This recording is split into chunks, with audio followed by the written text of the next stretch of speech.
बाबर शाहीन नसीम के बाद एक चौथे खिलाड़ी हैं जिनके ऊपर मुश्किल आ सकती है, और वो हैं फ़खर जमान। उसकी रीज़न आप समझ रहे होंगे कि उन्होंने जो ट्वीट की बाबर आजम के हक में, वो रीज़न है। ये अब वन ऑफ द रीज़न कह सकते हैं, मगर मेजर रीज़न ये नहीं है। वो क्या है वो मैं आपको बताऊंगा, मगर उससे पहले आपको छोटी सी एक बैकग्राउंड समझना बहुत ज़रूरी है। आपको खेल रहे होते वो तब भी ना करते। और क्या नाम है इनका, मिकी आर्थर पाकिस्तान की टीम के कोच होते ना, तब ये बातें वो ना करते। अब वो कोई जॉब नहीं कर रहे हैं पीसीबी के अंडर, तो अब उन्होंने खुल के जॉब बात किया है आपको कि जो बाबर आजम को इन लोगों ने ड्रॉप किया है, क्योंकि उसकी वजह यह है कि इन लोगों की अपनी इज्जत तो है नहीं, ये दूसरों की इज्जत का बेड़ा गर्क कर देते हैं। नमस्कार दोस्तों, जिस तरह से पीसीबी ने बाबर आजम को, नसीम शाह को और शाहीन अफरीदी को टीम से बाहर किया है, तब से पाकिस्तान में काफ़ी ज़्यादा माहौल बिगड़ चुका है। क्योंकि ये खिलाड़ी तीनों ये पहली बार एक साथ टीम से बाहर हो रहे हैं, जिस पर फ़खर जमान ने भी ट्वीट दाग दिया है, जिससे पीसीबी काफ़ी ज़्यादा भड़क चुका है। और पीसीबी ने प्लान बना लिया है कि फ़खर जमान को भी टीम से बाहर किया जाएगा, क्योंकि फ़खर जमान अपने फिटनेस टेस्ट में पूरी तरीक़ा से पास नहीं हो पा रहा। याद होगा 5 रोज पहले पाकिस्तान क्रिकेट बोर्ड के चेयरमैन ने प्रेस कॉन्फ्रेंस की थी। उनसे सवाल हुआ कि चैंपियंस कप में आपके बड़े नाम आए हैं, आपने उनको एक को भी टीम में नहीं लिया। उन्होंने बोला कि मैंने तो कहा था, मगर टीम मैनेजमेंट ने, यानी गिलेस्पी ने और शान मसूद ने कहा कि नहीं, हमने पुराने खिलाड़ियों के साथ ही जाना है। अब उनकी मर्जी थी, मैं क्या कर सकता हूं। मगर एकदम ये चेंज कैसे आया? और अब भी बाबर आजम को और शाहीन को निकालने पर शान मसूद, गिलेस्पी और अजहर महमूद ने रेजिस्ट किया, मगर बावजूद उनकी रेजिस्टेंस के, गिलेस्पी की रेजिस्टेंस के, तब भी उनको निकाल दिया गया। आखिर ऐसी कौन सा एकदम में कि एक चेंज क्या आया? वो चेंज आया आकिब जावेद, नंबर 1। नंबर 2, आपको पिच का पता चल गया होगा कि मैंने कल भी व्लॉग में कहा था कि मुल्तान की जो पहला टेस्ट मैच इन पाकिस्तान और इंग्लैंड के बीच में जिस पिच पर खेला गया, एग्जैक्टली उसी पिच के ऊपर ये दूसरा टेस्ट मैच भी खेला जाएगा। और इसके पीछे भी आकिब जावेद और अजहर अली हैं। इन दोनों ने मतलब कहा कि यह स्पिन ट्रैक बनाएंगे टोटल का टोटल। आपको याद होगा, कई बार आपने इंटरव्यू सुना भी होगा आकिब जावेद का, वो हमेशा बात करते रहे कि आप इंडिया की तरफ देखें, जब गोरी टीम आती है वो 3 स्पिनर डालते हैं और दूसरी टीम को फंसा देते हैं। हम भी नंदीपुर की मट्टी लाकर वो पिच बना सकते हैं। मगर अब चूंकि ऑल ऑफ सडन था और अभी वो आए ही थे, तो उन्होंने बोला कि नहीं, गोरों को फंसाना है तो स्पिन ट्रैक बनेगा, दूसरा कोई ट्रैक नहीं बनेगा। और आप आकिब जावेद को जो समझते हैं, खैर मैं जर्नलिस्ट की बात कर रहा हूँ, आम फैन तो जाहिर है उनको टीवी पे देखते हैं, उनको पता है, वो बात करते हैं और फिर उस पर खड़े होते हैं।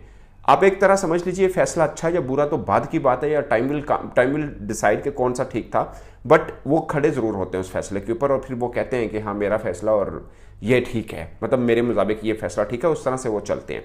मैं इसमें ये नहीं कह रहा कि बाबर और शाहीन नसीम को निकाल देना, रेस्ट देना ठीक है अगर, बट मेरी नज़र में उनको पहले ही रेस्ट दे देना चाहिए था। ये नहीं कि उनकी परफॉर्मेंस, वैसे उनको थोड़ा रिलैक्स रह देना रखना ज़्यादा बेहतर है। बट पॉइंट इज़ कि आकिब जावेद जो हैं वो चाह रहे हैं कि आप नए को चांस हो, इनको रिलैक्स कर दें। वो तो शाहीन को, आपको याद होगा, वर्ल्ड कप 2022 में खिलाने के भी हक में नहीं थे। उन्होंने बोला था शाहीन मुकम्मल फिट नहीं है और ये ज्यादती कर रहे हैं शाहीन को खिला के, और शाहीन खुद अपने आप के साथ ज्यादती कर रहा है। उन्होंने फिर एग्जाम्पल दी थी हसन अली की कि आपने हसन अली को आधा फिट खिलाया था और उसका करियर खत्म हो गया। और आपको याद होगा शाहीन जब 2022 में खेले, उसके बाद शाहीन नहीं रहे हैं।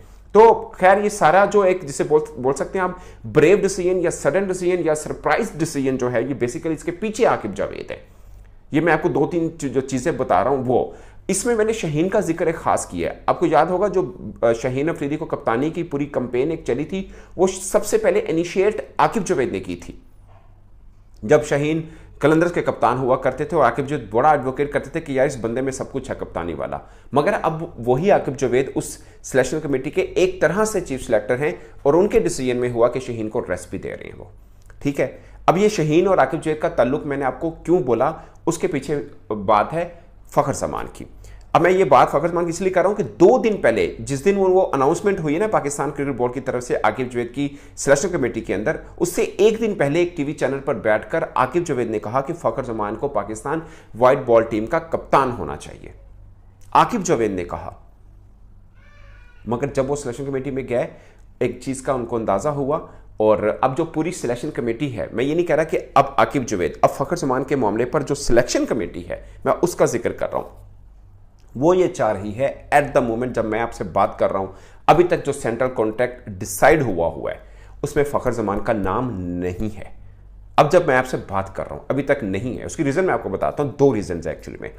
और दूसरा, जो ऑस्ट्रेलिया में टीम भेजनी है, अभी तक फ़खर जमान उस टीम में भी नहीं है। अगरचे गैरी क्रस्टन ने कितना के अपना असरअंदाज होते हैं, क्या करते हैं, आज के दिन तक अभी तक नहीं, उसकी रीज़न मैं आपको बता देता हूँ।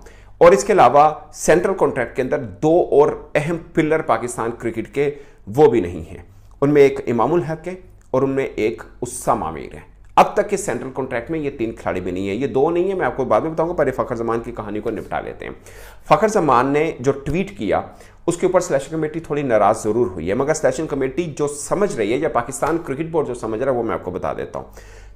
पाकिस्तान क्रिकेट बोर्ड ये समझ रहा है कि फ़खर जमान, मैं आपको पाकिस्तान क्रिकेट बोर्ड की सोच बता रहा हूँ, अपनी नहीं बता रहा, वो ये समझ रहा है कि फ़खर जमान बेसिकली हम पर काउंटर अटैक कर रहे हैं इस ट्वीट के जरिए। वो क्या कि फ़खर जमान को सेंट्रल कॉन्ट्रैक्ट में नहीं रखा और ये फ़खर जमान को बता दिया गया है कि अभी तक आप सेंट्रल कॉन्ट्रैक्ट में नहीं है। क्यों नहीं है?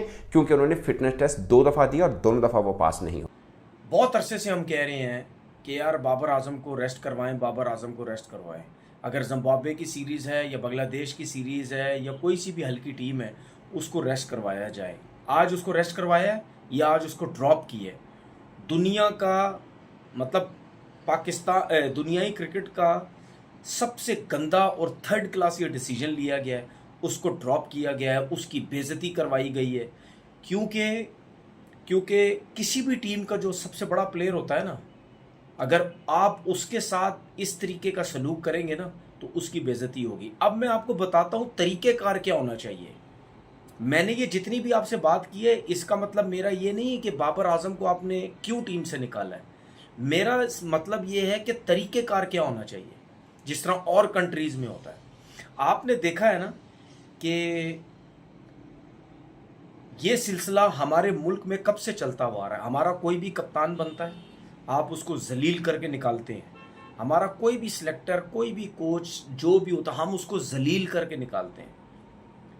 ठीक है, कोई भी पाकिस्तान का कप्तान, एक कप्तान मुझे बता दो सिवाय इमरान खान के 92 का वर्ल्ड कप जीते और उन्होंने रिज़ाइन किया, उसके अलावा मुझे कोई सा भी एक कप्तान बता दो जिसने अपनी मर्जी से रिज़ाइन किया हो या जिसने बोला नहीं यार मैं कप्तानी नहीं करना चाहता। हर किसी को जलील करके धक्के दे के निकाला गया।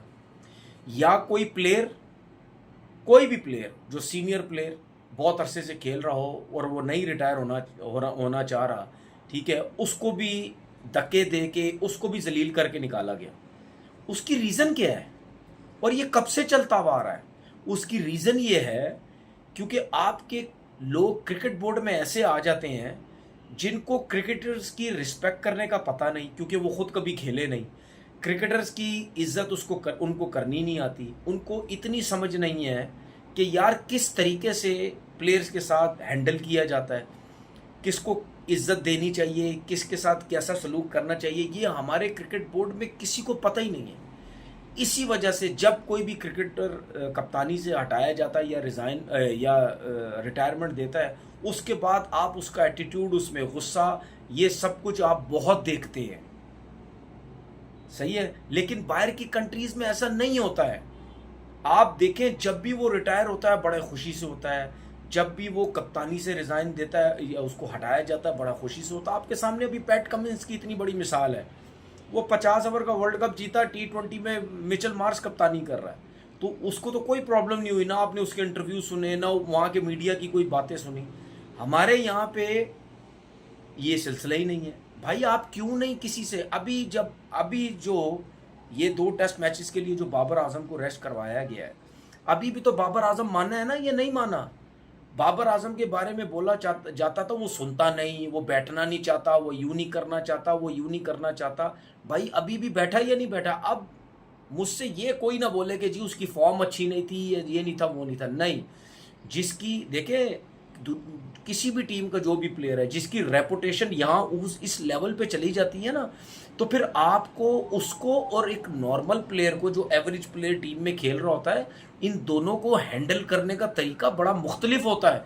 तो दोस्तों पाकिस्तानियों का कहना है कि पाकिस्तान में हमेशा से यही होता है, क्योंकि बाबर आजम जिस तरह से टीम के लिए रन नहीं बना पा रहा, तब से पीसीबी काफ़ी ज़्यादा भड़क चुका है और वो बाबर आजम पर एक्शन लेने की बात पहले ही कह चुका था। लेकिन अब बाबर आजम पर पूरी तरीक़ा से एक्शन ले लिया गया है। बाबर आजम को टीम से बाहर कर दिया गया है। पाकिस्तान की टीम अब इंग्लैंड के खिलाफ अपने नए नए खिलाड़ियों को मैदान में उतार सकती है, क्योंकि पाकिस्तानियों का कहना है कि बाबर आजम को 17 से 18 इनिंग्स दे दी गई है, जिसमें बाबर आजम ने सिंगल 50 नहीं की, जिस कारण पीसीबी ने बाबर आजम को आज बाहर का रास्ता दिखाया है, क्योंकि पाकिस्तान का हर एक खिलाड़ी इस वक्त आउट ऑफ फॉर्म चल रहा है, जिससे पीसीबी काफ़ी ज़्यादा नाराज़ है और उसने एक्शन लेने की तैयारियां भी शुरू कर दी हैं, क्योंकि पाकिस्तान की टीम लगातार सभी टीमों से हारती चली जा रही है। पाकिस्तान की टीम किसी से भी मैच नहीं जीत पा रही, जिससे पीसीबी एक्शन लेना पड़ा। पाकिस्तानियों का कहना है कि पीसीबी में बैठे लोग हमेशा से